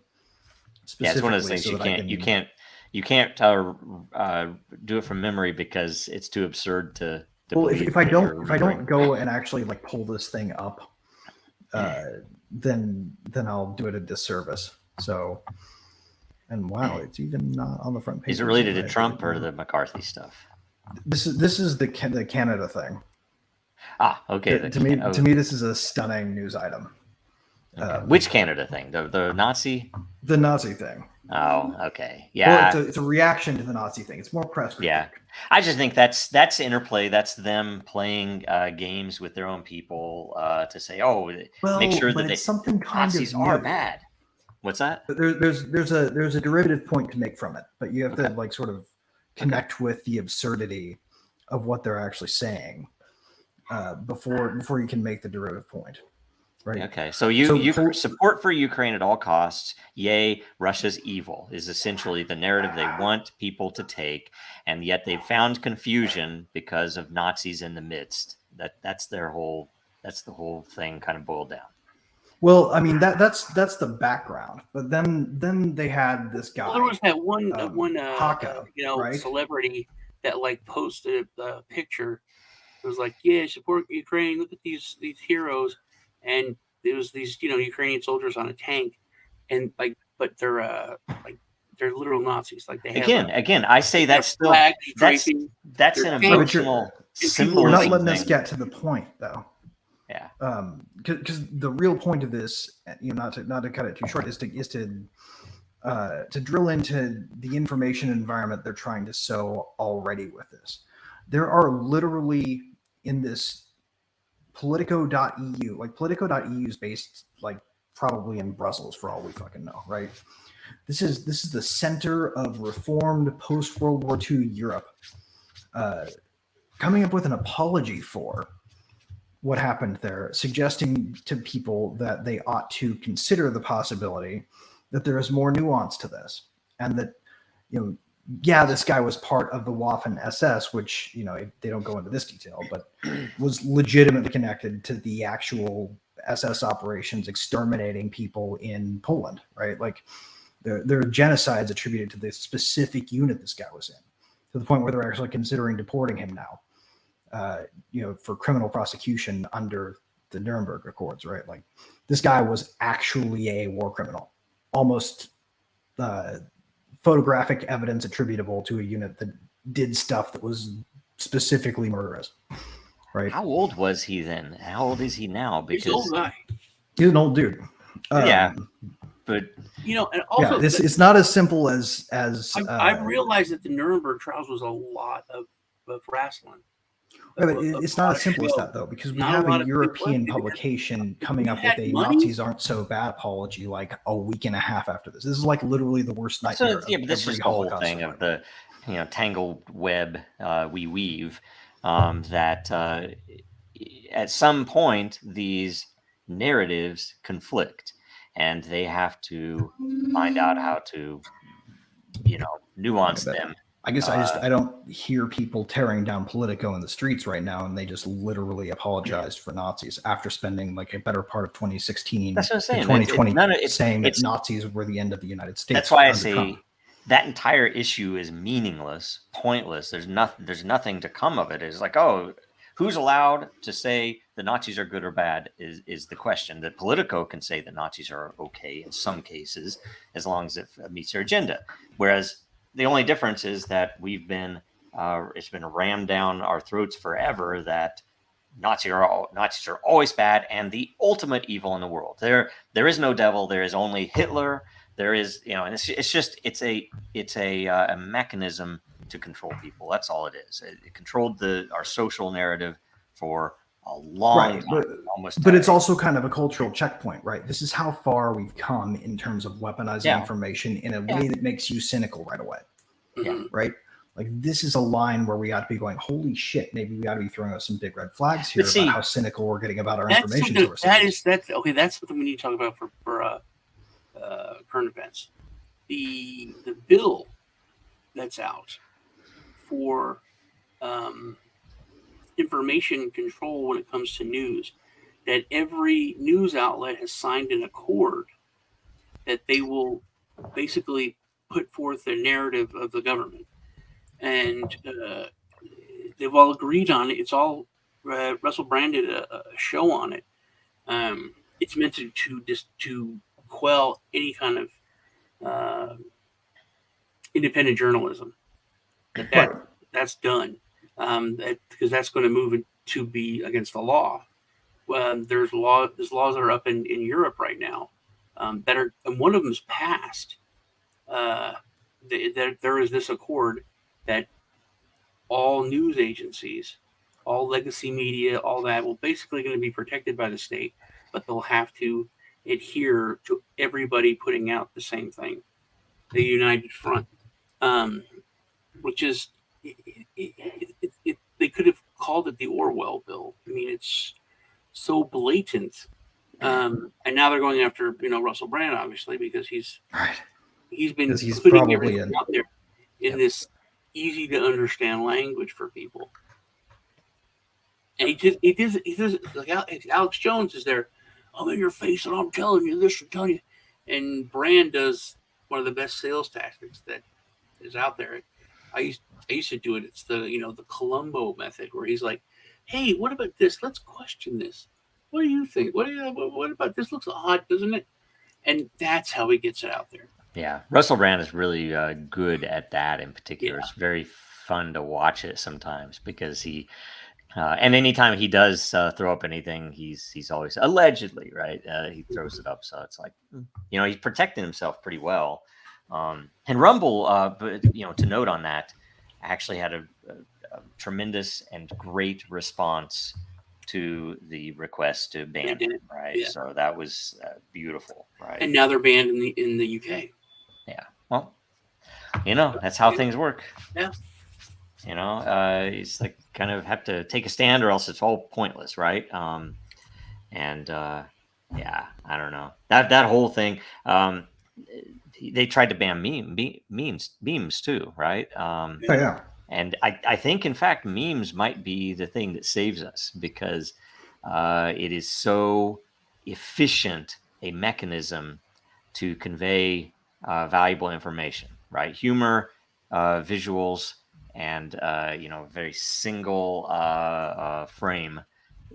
It's powerful, and they can't very well control that. It's very expensive for them to control that. So I think memes will be a big thing. Well, just to leave this topic with a nice capstone, I recommend everybody check out www.racket.news and look for the worst op-ed in history as a story. It will get into exactly why we should not be blithe about this particular instance, and it's a fair point. I'm not trying to say that I'm all sky is falling over this one, because the whole fucking thing is a shit show, and I'm not trying to deny that. I'm just saying, like, we've got to the point now where we've got part of the mouthpiece apologizing for Nazis and the other one condemning the possibility of the return of a Nazi president in the United States. Like, it is so obvious, though, that it's fucked up. That it is all narrative. It's all fake. It's all kabuki theater. To get you to hate the other guy. It's all wrestling, man. It really is. Right. We're approaching a Baudrillardian point, though, where we're making too much simulacra out of too many important things. Yep. So I think McCarthy and Trump is a much more, because they're trying to go after Trump for things that aren't criminal, that essentially civil actions. They're charging him in criminal court, and for issues that have already been loans paid off, so on. It kind of blew my mind that they're going after him on valuations of property and stuff. I guess so crazy, but the fact they wouldn't be going after him if he weren't running for president, right? And how that also notable that they're not going after him for like things that you go after any U.S. president for, like allowing Syria to continue. Oh, allowing Syria to continue? What do you mean? No, like as in all the war crimes there that we basically facilitate. Oh, yeah. I mean, they have to go after Obama for that too, but the whole thing is kind of interesting and kind of scary. I watched the Tucker interview with what's his name? Darn it, the historian, very recent. And it was odd to me that they were still, all the language was still treated as this binary world of Democrats and Republicans and liberals and conservatives. That was still the language they were using. I was like, wait a minute, guys. It's like none of that's real. This is way beyond that. And if they're coming after someone, it's an interesting thing, because if you look at even the McCarthy thing, that blew my mind that several Republicans were notably angry about that. And I'm like, how would they be angry about the dude is obviously owned, controlled. He got in there somehow too. That kind of blew my mind. But anyway, whatever. I think it's odd and that people are shocked. There's this little group of people, Matt Gaetz and them, and he's like, hey, he made promises to do these things. He didn't do it. So we voted for him to lose the job. He said that at the beginning, right? And everyone's so angry. Like the right media, like Fox, they're all like, why are you being a dick? Why are you ruining it? It's weird they're so angry, right? Yeah. Like, to me, the fact that this has never happened in our history before is more of a scandal than the fact that it just happened. Yeah. True. And the fact it's crazy too, because they're all the uniparty is real, and Fox News, same people give it the narrative that give MSNBC their narrative. It's just it's prepared for a different audience to get you into the same direction, pretending like you are enemies with that other side. That's all it is, the whole damn thing. And it's just crazy to me that more people haven't gotten that yet. But I don't know. At some point, we'll see how it all pans out. But there's going to be a lot of upheaval the next 12 to 18 months. It's going to be a crazy time. So hopefully you're all, readied. Yeah. Well, what's going to be interesting too is one of the basic least talked about, because talking about it destroys its effectiveness, features of information warfare is the notion of strategic silence. You can actually find a fun article on World Economic Forum about that as recently as February, which I will share in the link here. The idea is withholding information until the right time to reveal it is a very effective way to get the thing to happen that you are going to suggest. Mm-hmm. Right. Yep. It's also a very effective way to make sure that adversaries to an idea are unapprised of the fact that there's anything they should be adversarial to. Right. This is obviously the most easy thing to pull off when you have unilateral secrecy and sort of information asymmetries, right? Namely, powerful people already have that, right? So what are they not talked about ever? It's a pretty interesting question. We're going to find the answers to that as they become strategically relevant in short order. Yep. Well, and too, whether or not you believe that whole karma thing that they have to tell you what they're going to do in advance or not, they have stuff planned for the next year. We know they did in 2020. We saw it unfold with riots in every major city and just crazy coordination somehow between people who were supposedly grassroots across the world, right? It'd be really neat. Find a smoking gun document somewhere where somebody wrote the plan down. Like, I'll bet you nobody did. Yeah, I don't know how they do that, but I don't know. You what do they ever have write it this down year? before you defected? Like, you'd have to do that. Any predictions? Any predictions for what's going to happen this election term? Fuck. Right. Is it going to be zombies, aliens? Is it going to be a meteor in September or October of next year? Something that was like, oh, obviously we can't have an election. It's like, oh, obviously we have to remain with our current government because this is existential upheaval. We have to protect democracy by not letting you vote. Shit, I don't know, man. The one prediction I want to make is one that I don't want to make. Oh, let's hear it. That's why we came. I think there may be a decent chance of strategic nuclear arms exchange between the United States and Russia within the next 14 to 8 to 14 months. What's reasonable? Okay, let's not a full exchange, but like a limited one. Tactical. I have been saying that for over a year. Yeah. I was made fun of. We may get a city punched in the nose to remind us that they have nukes. So 2 questions on that. So, okay, what are the chances? Would you give that a 50-50, a 25, or 75%? What do you think that happens in the next? I don't know. I think 75 is a safe bet. I would say 50. I wouldn't say that much. Hopefully not. But I would say that of that, the percentage chance is greater than 0 to a degree that it hasn't been since. Well, probably ever, but the closest we probably ever come to it probably was worse than the Cuban 80s. Missile Crisis. Yeah, So maybe nuclear close call. They'll probably blame it on a nuclear close call that went wrong. Okay, so here's the second, the follow-on question to that. If it happens, what is the likelihood assigned that it was a false flag? And I would put that at 90%. 0. If it happens, no way, man. it's likely there's a 90. I was thinking that too. I would say that's 50-50. Whether we do it. Only if it goes off in Kiev. I don't know. You don't think if they put a tactical nuke somewhere in Paris that they wouldn't try to blame that on the Russians? No, I'm not talking tactical. I'm saying strategic exchange. City wiped off the map. Okay.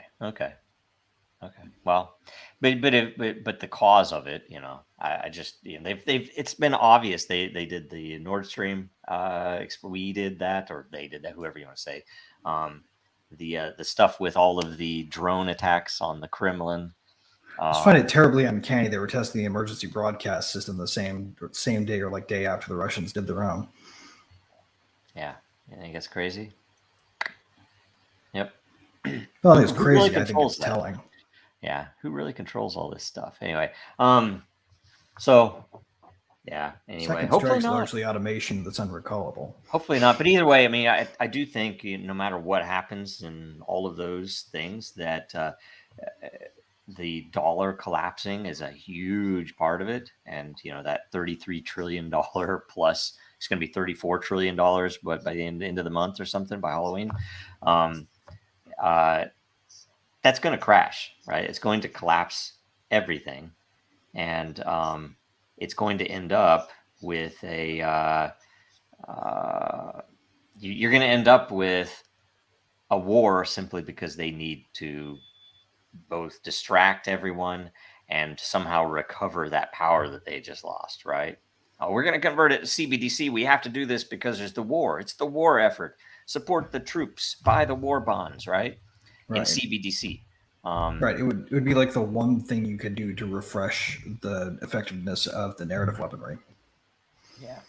Speaking of which, I mean, even there's another Trump current event on his remarks, and I don't know what year it was that his remarks at the They might even make it a dud. military.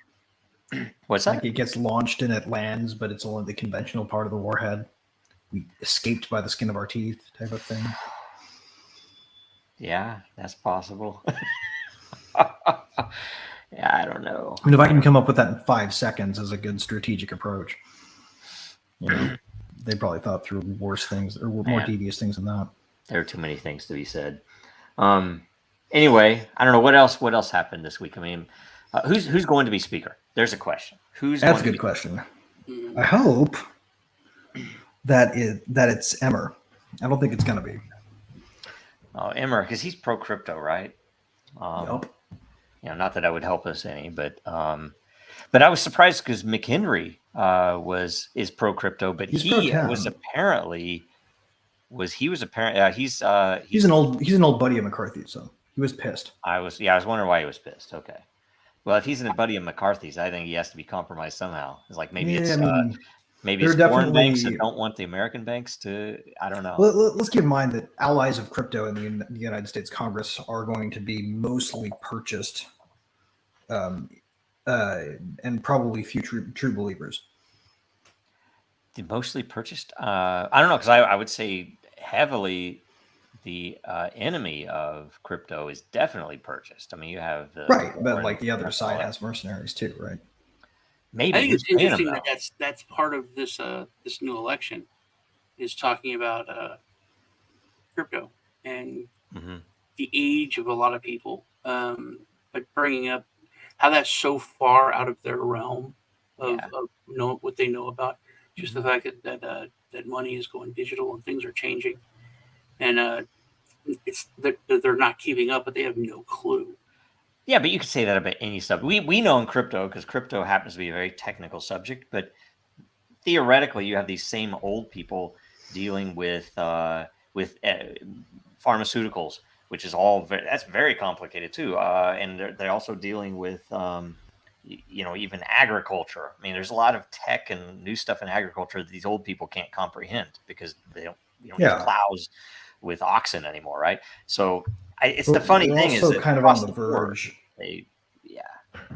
Like they're depending on oil prices not to rise for the banking sector not to sustain another 100 billion of unrealized losses, and that's just the Fed alone, right? Yeah, because I mean, even and that's an unrealistic hope. Oil prices are going to go through the fucking roof, right? Putin, it might have been since last week. I did see, and I don't know the details of this. I just saw short info on it that he apparently banned any sale of Russian energy, oil or gas, to any Western country. He's only selling it to like the stands and the So the secondary markets will be the only way you can acquire Russian energy from. Yeah, which is going to increase the price, even if it's just because of the efficiencies of working their way through that. So, so that's coming. The Saudis are, on board with the BRICS side of things. So,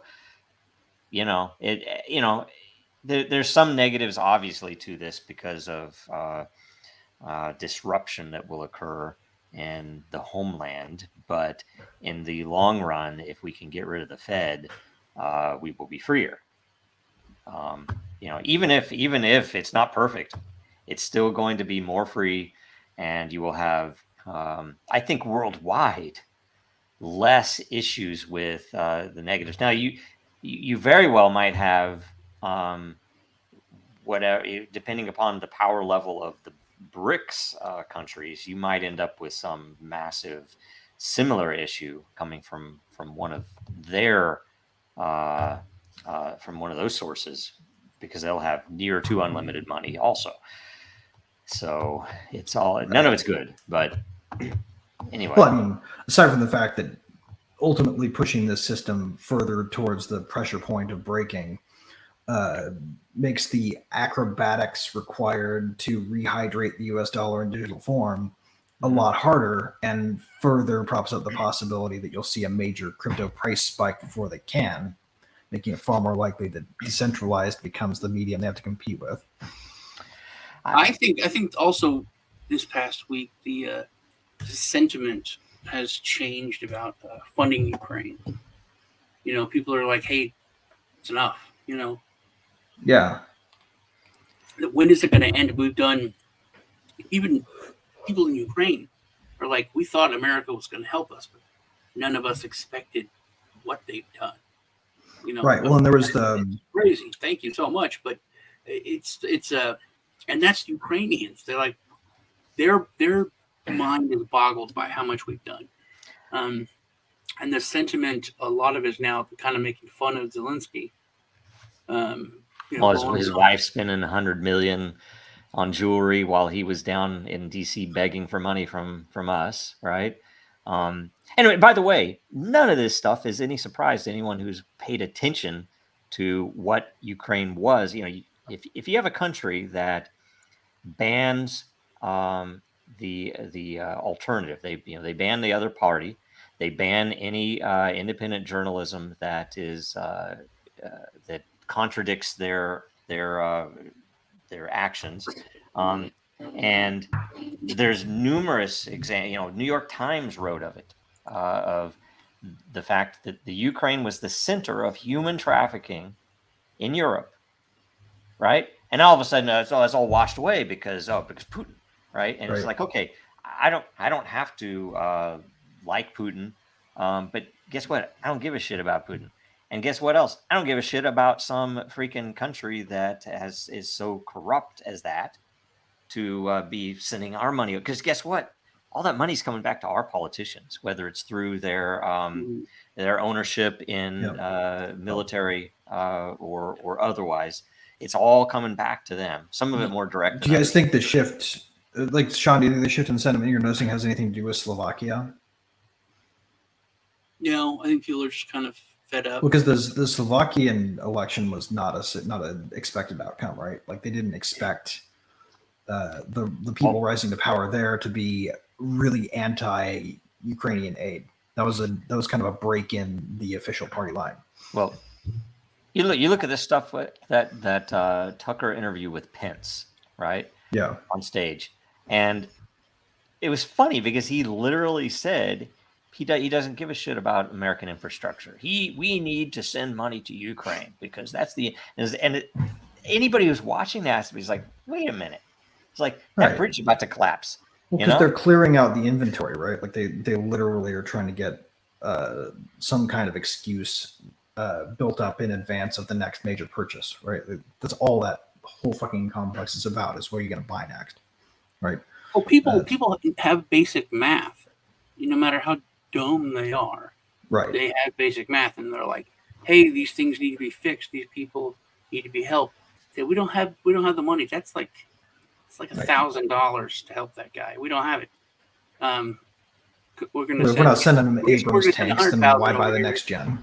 But we're going to give $100,000 to this guy. That is across the ocean. But you just said you didn't have the $1,000 to help this one dude. Yeah, we don't. Got to give 100,000 that guy. Why don't you give 99,000? And then it's like, yeah, can't do that. That's crazy. People are starting to see the absurdity of it. Right. Well, And, yeah. and I think their conscience is clear. It's like, hey, we've done more than enough. That's the part I don't like, though. That's the part I don't like. The belief that sending the money was the right thing in the first place. I know. All we It's did the was most send them ridiculous pile of shit. Fucking disgusting, ever. honestly. That we'd say, oh, cluster bombs, for fuck's sake. You're going to send over stuff. They want war. They want blood sacrifice. They want kickbacks. That is our world, our politicians, and they all are implicated. There are very few that are not part of that. So I don't know. The whole thing kind of blows my mind that people would even say, like, it's like, yeah, we shouldn't send money over, but I still support them because Putin. It's so dumb, It's so crazy. Well, I mean, the crazy thing to me is just because we're not a party to the convention on cluster munitions, like most of the world has outlawed that shit because of the imminent threat to civilian life. Like we just cleared out our fucking stockpile for them, right?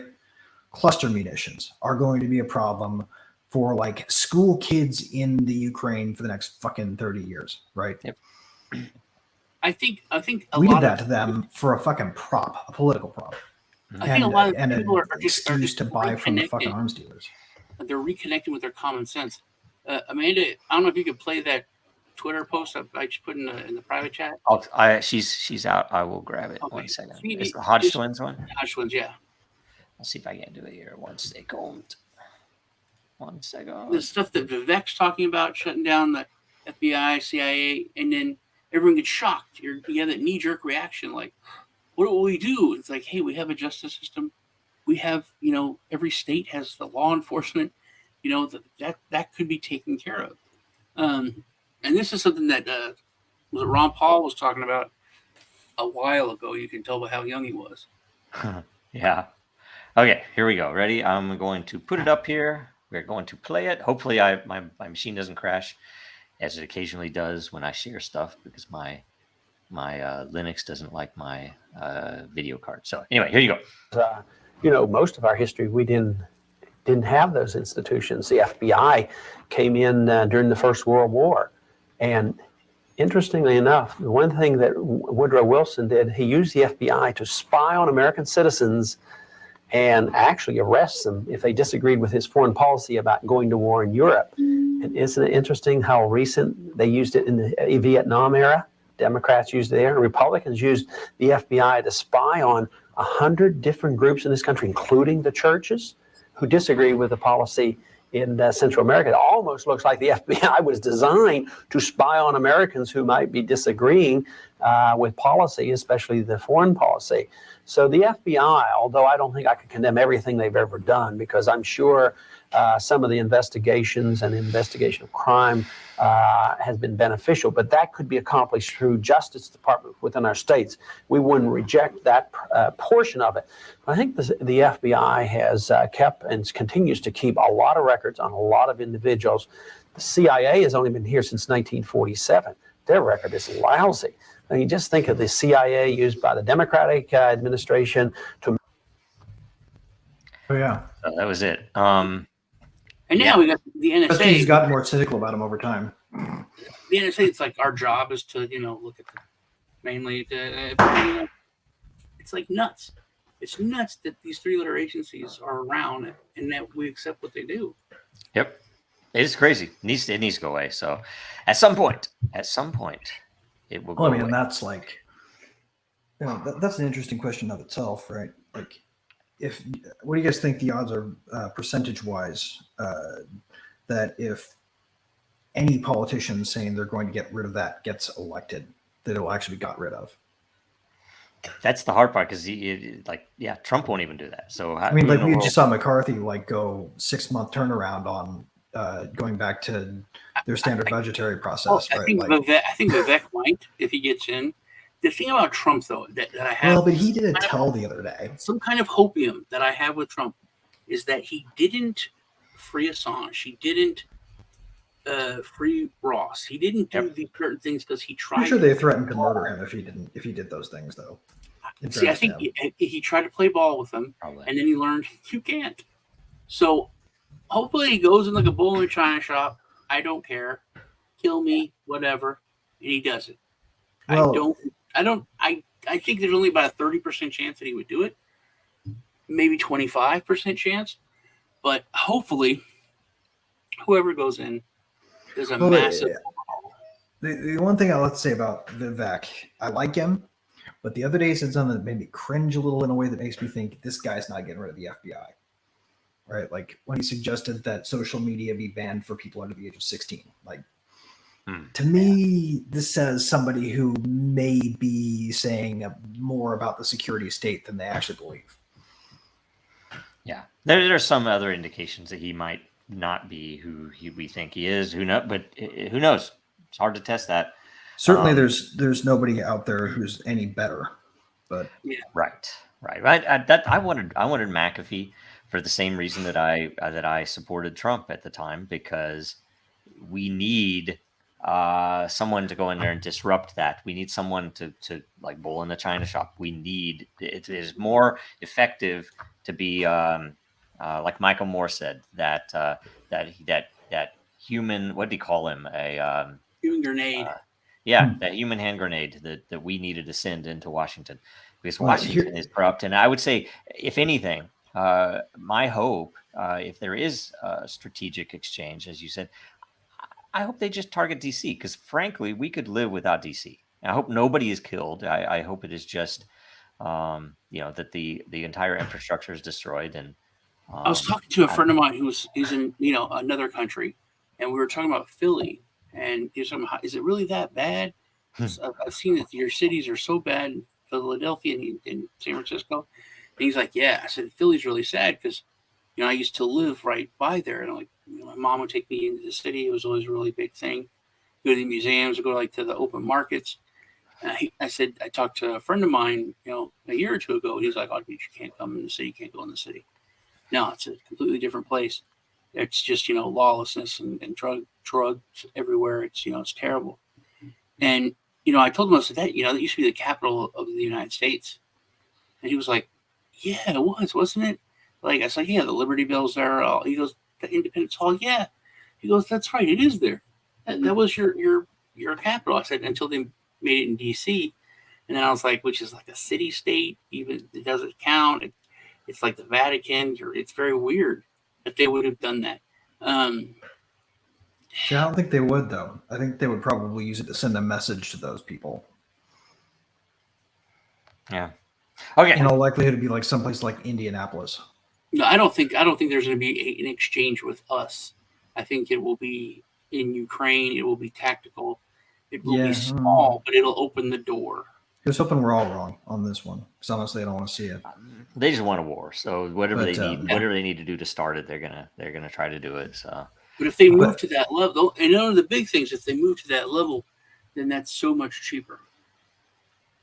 Yeah. We're not buying tanks. We're not spending all of that money on the military-industrial complex, because it's very, very. But they have at a certain money. point, you can even see a disgusting, cynical kind of spin where you argue it's more humane to wipe them off the map than to subject them to 30 years of cluster bombs and torn governments. Yeah, that's terrible. I didn't even want to say that out loud, but we're short on time, so let's close out. What do you want to say, Greg, at the closeout? What's up? Interesting thought occurs. I don't know if it's appropriate for right now or not, because we're so close to the end. But yeah, what the hell? No, you know what? I'm gonna hold off. This is just gonna start another conversation. We can talk about it next week. Yeah, I'm sure. So, what I'd like to say is, everybody out there, that blog post I mentioned earlier, the TLDR 50-second upshot is, hyperstition is the idea that the story you tell about the world is the one that you get. That it doesn't just shape the world, that the world emerges from it. like why we ended up with crypto to begin with, because somebody wrote it down on the cypherpunk mailing list a long time ago. So tell the story you want to see happen. You know, it's your fucking story. Shape it, right? Because if it's wrong, you know, what's the loss? But if it's right, if you actually can shape the world through the story that you tell about it, then it could be the only way to save the world. I like it. So tell the story you want to see happen. I like it. No, that's cool. And it's a cool subject too for that blog post. It's a very dense amount of information and concepts, even in the title, but it's very, very cool. So, okay, Sean, what's going on this week? Like I said before, you know, just check out the shows on Saturday, Tuesday, and I catch World Blockchain Roundtable on my channel on Thursdays too. I don't know, man. The more I look back at history, it's like things don't change much. If you read like Voltaire or other philosophers, we're talking about, you know, hundreds of years ago, and they're saying the same thing.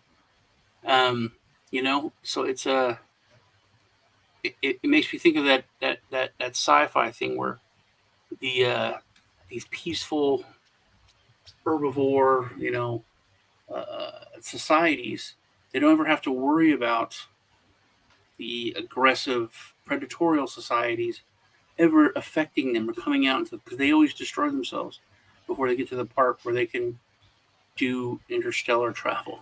You know, allow themselves to get that far, because they always have to start over constantly. And maybe there's a requirement for intelligence to emerge that requires enough calorie density that meat eating is the only way you get there. Who knows? But I don't know. Yeah, be paradox. Be better to each other. Be better. Be a better person if you can. That's one thing to strive for, is to just be better yourself and not worry so much about what the other guy is. Yep. I was always told, if you focus, if you have the choice, an easy way to decide is love versus fear, right? That fear always leads to that bad stuff. That you know, if you kind of take something from the right angle, it's a better world, both for you and everybody around you, right? So, you know, that's a good thing. Anyway, so we'll close out. That was a good show. And see you guys next week, right? You both here next week? Hell yeah. Wouldn't miss it. Right on. Yeah. See you guys then. Thanks. Bye. America's not the government, people. The America is you. It is the Grand fucking Canyon, the Rocky Mountains, the deserts of the Southwest, the Pacific fucking Ocean, the Atlantic fucking Ocean. It is the grandest continent. And what the fuck have you people done? You have turned yourself into sheep, every goddamn one of you.